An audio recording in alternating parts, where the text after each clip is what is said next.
We are getting images of the moment the quake struck, terrifying families fleeing into the streets.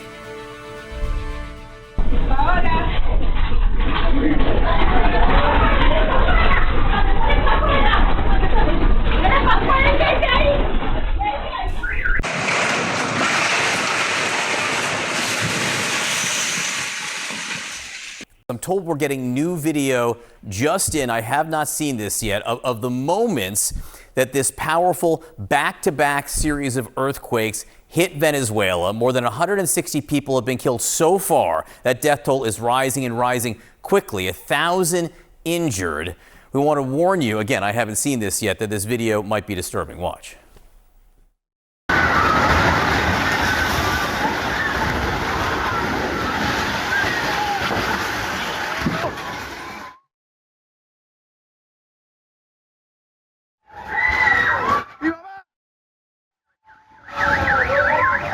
All right, you can see there. I don't know where that video is from, if that's from Caracas or La Guaira, where it struck much more powerfully. Okay, it's from a different place. But again, you can see the power, the suddenness, and the fear of everyone who was in that. I don't know if that was the first quake or the second one. Either way, it has been devastating. The epicenter's located along Venezuela's northern coastal region. The 7.2 and then 7.5 magnitude quakes struck less than a minute apart. The second one, the strongest to hit the country in more than a century. The damage, catastrophic, and it's widespread. Buildings collapsing, an untold number of people trapped in debris. A witness describes the scene. I was here when I managed to get dressed. He helped me, and all the walls were cracked. We managed to open the door however we could. There was a cloud of smoke that wouldn't let us see. And when we went downstairs, the scene was like a horror movie. We had to climb over the rubble and everything. The building superintendent with the baby and all the neighbors coming down. But from that building, I only saw that one family got out. With us now, Norris Soto, a journalist and international correspondent on the ground in Caracas at this moment. Norris, if you can hear me, the connection is hard to get. We're lucky to have you. I'm going to keep you on as long as I can.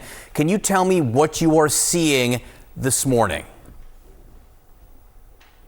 Well, this morning I was able to go out on the street. What we've seen is a lot of empty streets. I mean, nobody is going out to work. Many businesses are closed. But if you look at the zone where the impact was greater or bigger in Chacao, you can see people camping outside on the squares, on the public squares, on the streets, because they were either afraid of returning home because of the damages of the structures, or they completely lost their homes. So what you can see is a situation, a shocking situation for Venezuelans. We were not prepared for something like this to happen. Again, and we're looking at pictures right now from Caracas of a building that's just been flattened there, and a machine trying to lift what looks like an entire story, a floor, off of something underneath. We don't know if they're searching for people or not. Any communications, and this is Caracas we're seeing right now, and Caracas is where you are. Any communication at all? Are you hearing anything from La Guaira, which appears to be much closer to the epicenter and perhaps even harder hit? What I've been hearing is from people, friends of mine living abroad, which had family in La Guaira, and were reaching out asking for help. They are asking for the journalists and for anybody really who has a social media account, looking for people, because the connection and the internet in La Guaira is completely severed. People are not able to communicate, so we at this point don't know exactly how many people died, how many structures have been completely collapsed. And, what we know from little photos and videos circulating over social media is that the situation is 10 times worse than in Caracas. Much, much worse in La Guaira than it is in Caracas. Only getting scant information back from there, although we have seen a few pictures with so many buildings damaged or destroyed. You, of course, were in Caracas when these dual quakes hit. Can you describe what it felt like? Well, this is something that I think I've never felt something like this in my entire life. I felt that the ground was roaring, you know. It was a huge roar, and then I started seeing my feet falling to the floor, a lot of broken glasses, and you could actually hear how the building was starting to crack at the junctures, you know. It was really traumatic. It was really shocking. This is something beyond words, beyond description. It's something that I wish to nobody. You could hear the buildings starting to crack. And again, we see these live pictures right now from Caracas of a building that did more than crack. It completely crumbled, and there appear to be some rescue efforts going on underway there. We've reported that the second quake is the strongest to hit the country in more than a century, going back over 100 years. In your early assessment of some of the preliminary data, what is your assessment of these quakes that struck on Wednesday?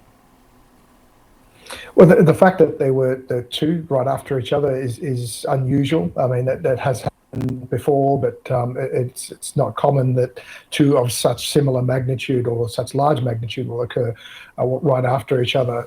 A 7.5 may not seem much larger than 7.2, but it's actually twice as large because of the way the scale works. So it just means that shaking it will have gone on for so much longer because you've had that first one starting the shaking, and then 40 seconds later a larger event which will have longer duration of shaking. So and the harmonics of those two earthquakes interacting with each other could potentially amplify some of those signals. So it's really an unusual and very dangerous sequence of events. So hopefully that's the end of them, but you can't rule out that larger events might not occur in the short term. So people really do need to be aware and prepared for that potential occurrence. From a scientific perspective, I wonder if you could just speak to how great a risk is there still to some of the emergency responders when it comes to any potential aftershocks? Again, it's been quite some time now. So there were some aftershocks earlier today following that event, and those have been closer to Caracas actually. So the main event is about 100 miles to the west of Caracas, but these two aftershocks that we've seen in the sort of mid-4 range are closer to Caracas. And that's sort of still getting to the point where you can get some damage, particularly to already compromised structures. So recovery efforts are certainly going to be hampered if there are continuing aftershocks, which are quite likely in the short term. Venezuela's main airport also suffering major damage. You can see it unfolding there. Video showing a part of the roof collapsing on people as they're fleeing to safety. CNN's Stefano Posaban is tracking all of this from Bogota, Colombia, where you felt the quake. Give us some sense of just how devastating this has been and how big this is, the difference between, for example, the first quake and then the follow up, the 7.2 to the 7.5.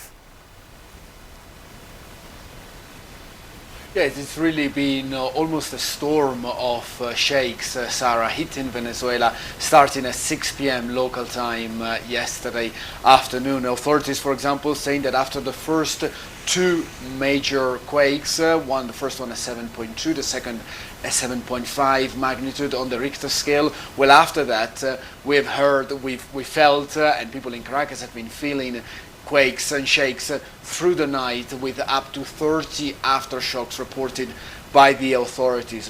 One news that we learned today out of Caracas in the last hour or so is that we've spoken with representatives from Chevron, the major US oil company that has begun operating in Venezuela again after years out in the cold following Maduro's removal back in January. They told us that all of their employees, both foreigners, but mostly Venezuelans, have been accounted for. Some limited positive news out of the Venezuelan oil industry. This is important because the epicenter of these two quakes, the area of Moron, halfway between Caracas and Maracaibo, some 200 miles west of the Venezuelan capital, is where some of the largest and most crucial refineries of Venezuela are located. It's not a densely populated area, but it is an area that is crucial for the developing and the reconstruction of the country, because that is where the oil would go out, and we know how much of the Venezuelan economy depends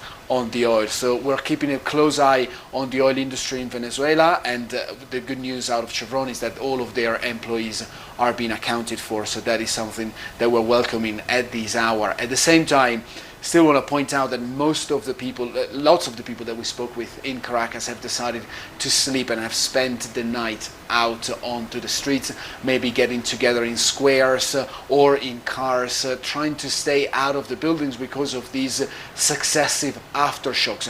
One person, for example, was speaking to our cameras late last night as they were preparing to spend the night rough onto the street.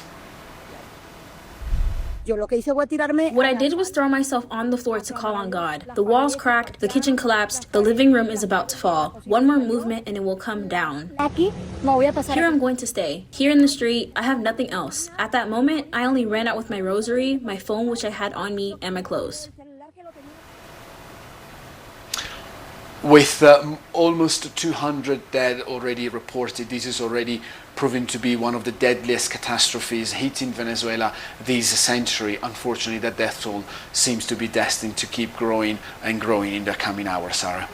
It's truly terrible. We're looking at live pictures just there as you're watching what appears to be a rescue effort going on right now. As you said, many people still trapped and rescuers trying to get to them. Stefano Pozzebon, thank you so much for your reporting there for us.